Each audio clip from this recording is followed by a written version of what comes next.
ध्वज हुआ जब भगवान विष्णु भगवान आए, उससे परीक्षा लेने के लिए अपने अर्जुन को साथ में लेके आए, एक शेर लेके आए।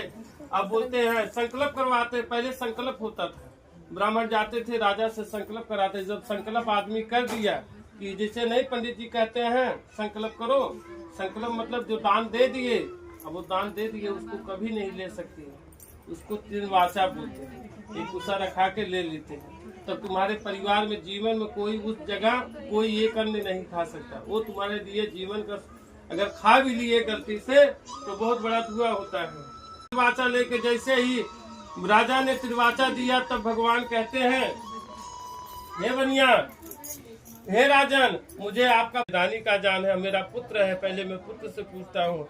तब वो जो है मूर्धध्वज राजा अपने पुत्र से पूछते हैं तो पुत्र बोलता है, पिताजी जब आप दान कर दिए होते तो शरीर ही है ना, आत्मा कभी मरता नहीं है। तो पुत्र लेट जाता है और माता पिता से फिर ब्राह्मण कहता है, कृष्ण भगवान ब्राह्मण के रूप में आए थे, ब्राह्मण कहता है कि हे राजन, अगर आरा चलाते समय तुम या तुम्हारी पत्नी राजा या रानी या पुत्र आंख से आंसू आता है तो तब भी मेरा शेर नहीं खाएगा, और दहिना भाग से अगर आंख से आंसू आता है तो दहिना भाग मेरा शेर नहीं खाएगा। इसलिए राजा रानी आरा चलाते समय रोए भी, और जब रोए नहीं लेकिन पुत्र बायां आंख से आंसू गिर गया तो कृष्ण भगवान कहते हैं ब्राह्मण के रूप में, हे राजन, तुम्हारा जो है पुत्र रो रहा है। तो राजा पुत्र बोलता है कि प्रभु मैं रो नहीं रहा हूँ, मैं ये सोच रहा हूँ मेरा बायां भाग इतना पापी है जो आपके भोग में, आपके शेर के भोग में प्राप्त नहीं हो रहा है, इस कारण रो रहा हूँ।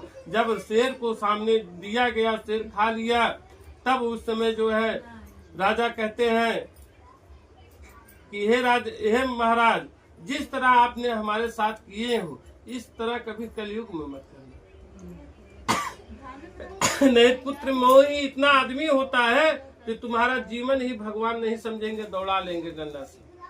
लेकिन भगवान तुरंत प्रसन्न हो गए, उसके पूजा पाठ देख के, उसका भक्ति देख के तुरंत प्रसन्न हुए, तुरंत ही आवाज दिए, लड़का तुरंत आ गया। वो तो मोह माया रहता था, उनको भ्रम कर देते थे। अब कृष्ण भगवान कहें इससे बड़ा भक्त कोई अर्जुन होगा जो अपने पुत्र